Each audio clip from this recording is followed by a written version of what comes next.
Olá, sexto ano, tudo bem com vocês? Meu nome é Isabela Moreira e eu sou sua professora de ciências. E na aula de hoje nós vamos estudar os tecidos, parte 3. Estamos na quinta semana do PET 3. E na aula de hoje,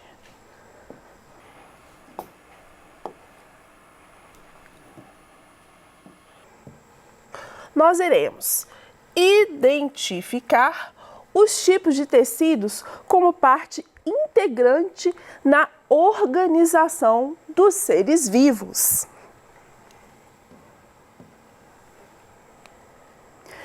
Relembrando, tecidos são formados por um conjunto de células. No corpo humano, existem muitos tipos de células com diferentes formas e funções. Nas nossas aulas passadas, nós nos dedicamos a estudar o tecido epitelial, o tecido conjuntivo e os vários tipos de tecido conjuntivo, como por exemplo, tecido conjuntivo sanguíneo, o tecido conjuntivo ósseo, cartilaginoso, dentre outros. E na aula de hoje, vamos focar o nosso estudo no tecido muscular e também no tecido nervoso. Mas no nosso primeiro momento, vamos aprender sobre o tecido muscular. Então, do que são formados o tecido muscular? Ele é formado por células alongadas e especializadas. Elas são especializadas em realizar contrações, que são as famosas contrações musculares. Então, para a gente fazer um determinado movimento, é preciso que o nosso músculo se contraia e relaxe. E quem vai fazer este movimento são as células do tecido muscular. E as proteínas, que é um tecido rico em proteínas, são as proteínas miosina e actina. Além disso, o tecido muscular, ele apresenta grande inervação, ou seja, presença de nervos, e grande vascularização, que é a presença dos vasos sanguíneos.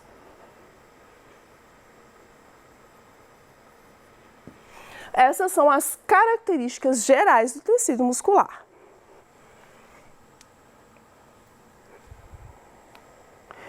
Mas os tecidos musculares, eles podem ser subdivididos em grupos.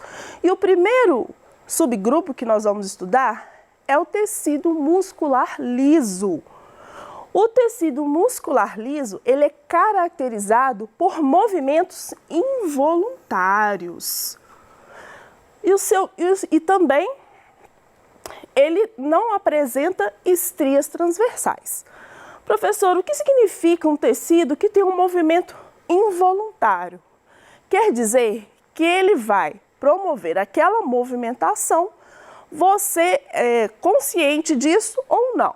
Por exemplo, se você come um alimento, o seu intestino, todo o seu tubo digestório, ele é revestido também por tecido muscular liso, que é o tecido que vai revestir os órgãos internos. Você pode estar de cabeça para baixo, mas mesmo assim o seu alimento será conduzido da boca até o ânus. Quem vai fazer esse movimento? São os músculos. E esse movimento também é chamado movimento peristáltico. Então, você, querendo ou não, dando um comando para o seu cérebro fazer ou não, ele vai acontecer. O seu coração batendo também é involuntário.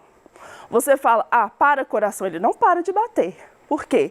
Porque é uma parte do nosso cérebro, que vai coordenar esse movimento involuntário dos músculos. Como exemplo de tecido muscular liso, nós vamos ter o útero, a bexiga e o intestino. Ah, professor, então quer dizer que o útero, ele é um órgão formado por músculo? Sim. Quando a mulher ela tem cólicas menstruais, é porque o útero está contraindo e essa contração na mulher pode trazer algumas dores. O que pode aliviar esse desconforto, por exemplo, é fazer uma infusão, né, com água quente, e essa água quente ela causa um relaxamento na sua musculatura, e isso pode aliviar a sua cólica menstrual.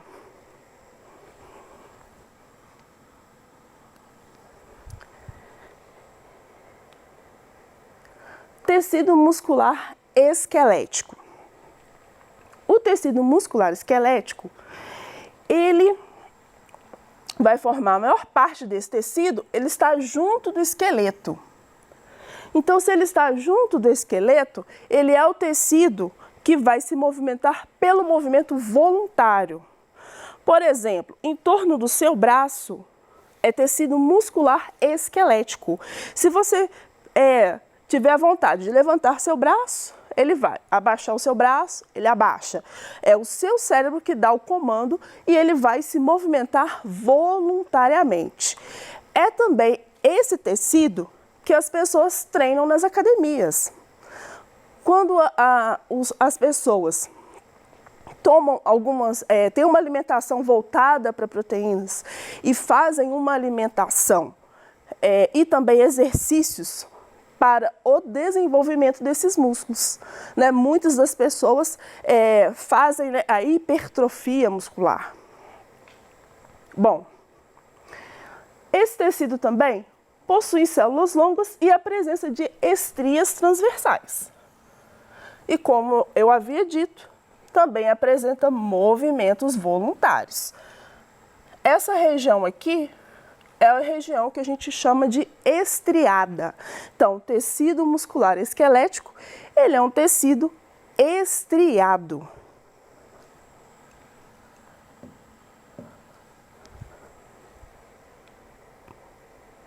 Agora vejamos, tecido muscular cardíaco. Ele é encontrado no coração. Esse tipo de tecido possui também movimentos involuntários, ou seja, o controle desse movimento é numa região do cérebro que vai atuar sem a consciência da pessoa. Então, independente da pessoa dar o comando ou não, o seu coração vai bater e vai continuar funcionando. Ele também é formado por células longas, cilíndricas e também possui estrias transversais. Então, vamos observar as estrias transversais do tecido muscular cardíaco.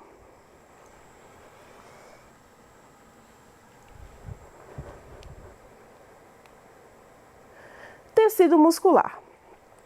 Então, fazendo uma breve revisão. O tecido muscular esquelético é aquele que está ligado ao esqueleto. Então, a gente vai ter aqui, ó, os nossos músculos.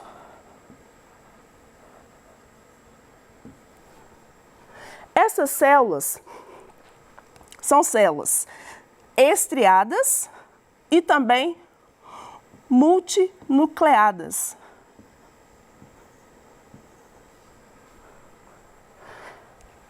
O tecido muscular cardíaco é também um tecido estriado. Onde nós encontramos tecido muscular cardíaco? No coração.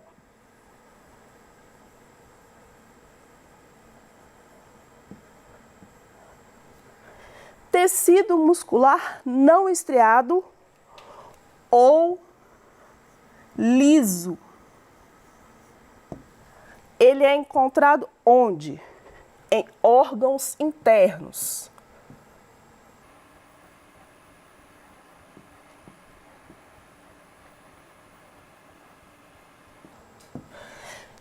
O exemplo aqui, eu tenho o órgão intestino. Então, aqui eu tenho os intestinos.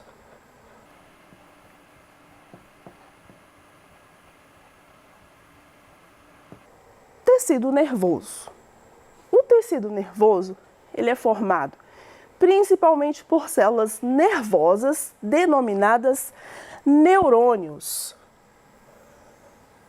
Então, a principal célula do tecido nervoso são os neurônios. São células longas e estreladas, que possuem a capacidade de transmitir impulsos nervosos. Então, como que o cérebro se comunica, por exemplo, com o músculo? Ele faz essa comunicação através da transmissão do impulso nervoso. É dessa forma que o tecido nervoso vai exercer o comando dos órgãos do nosso corpo.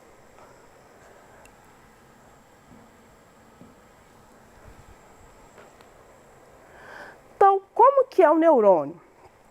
Aqui eu tenho um exemplo de vários neurônios. Então, o neurônio, ele é uma célula estrelada, porque a gente acredita que essa parte, ela se parece com uma estrela.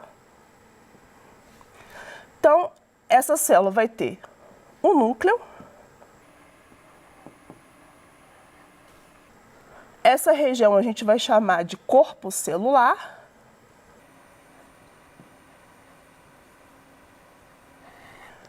Essa parte prolongada da célula é chamada de axônio.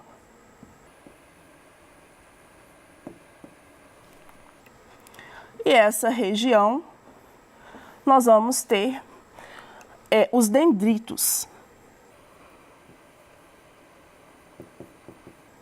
Bom, como que o neurônio vai fazer essa transmissão do impulso nervoso? É através de diferença de potencial. A célula vai apresentar uma diferença de potencial elétrico e através dessa diferença de potencial vai ocorrer a transmissão de uma energia.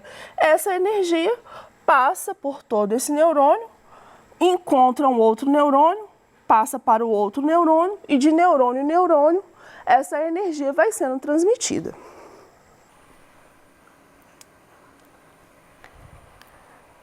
Tecido nervoso. Então, o tecido nervoso a gente pode subdividir em duas partes. O sistema nervoso central, que ele é formado pelo encéfalo e a medula espinhal, e o sistema nervoso periférico, que é formado pelos gânglios e os nervos.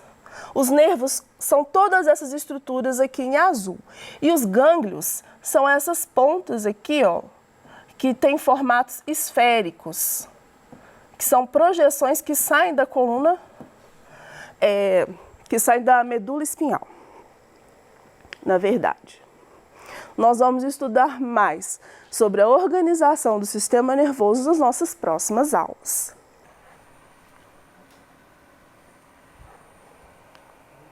Transmissão do impulso nervoso. A transmissão do impulso nervoso ela é muito rápida e ela vai acontecer através dos neurônios. O sistema nervoso ele recebe estímulos, decodifica as mensagens e elabora respostas. Por exemplo, o frio ele pode ser um estímulo externo e ele é recebido pelos receptores da pele, que é transmitido por neurônios sensitivos e é também interpretado pelo sistema nervoso central. Então, você sente o frio e esse arrepio na pele é uma resposta que o sistema nervoso central tem em relação a esse estímulo que é o frio.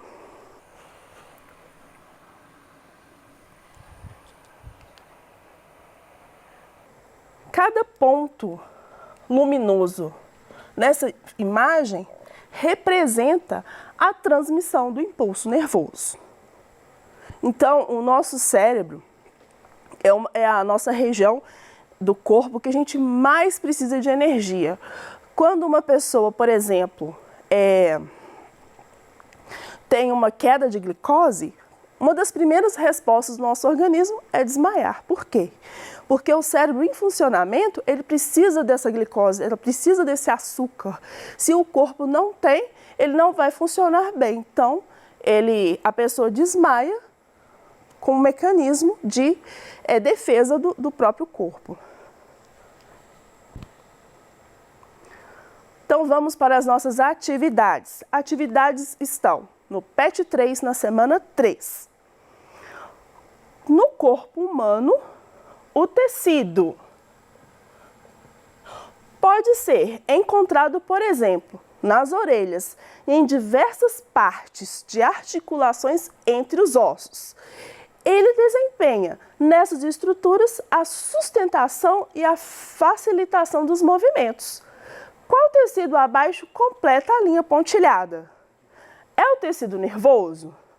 Não, porque o tecido nervoso vai formar as estruturas do encéfalo, vai formar a medula espinhal e vai formar os nervos e os gânglios. É o tecido ósseo? Não, o tecido ósseo vai formar os ossos. É o tecido epitelial? Não, o tecido epitelial é um tecido de revestimento. É o tecido cartilaginoso? Exatamente. É esse tecido que vai estar presente nas nossas orelhas, por exemplo.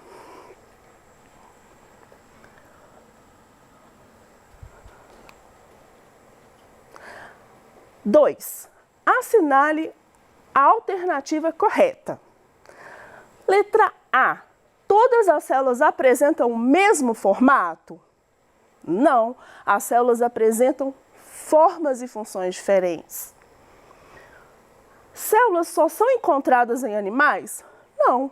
Bactérias, vegetais, fungos, todos os seres vivos são formados por células.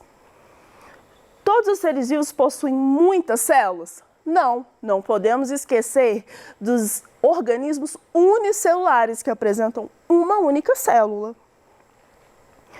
As células possuem estruturas em seu interior que atuam em conjunto para garantir a sua sobrevivência? Exatamente. Alternativa correta, letra D.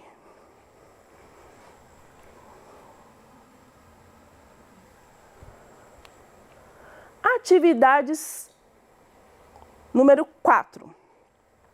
Células exercem a mesma função e se reúnem para formar tecidos.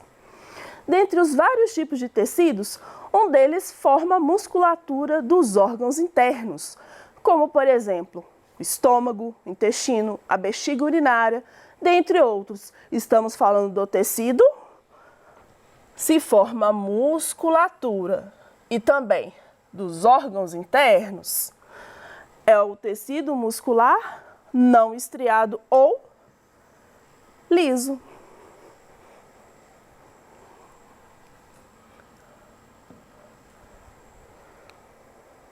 Na aula de hoje, aprendemos sobre o tecido muscular e também sobre o tecido nervoso. Essas foram as referências do nosso trabalho. E muito obrigada a presença de todos. Dúvidas, mandem para a gente e até a nossa próxima aula.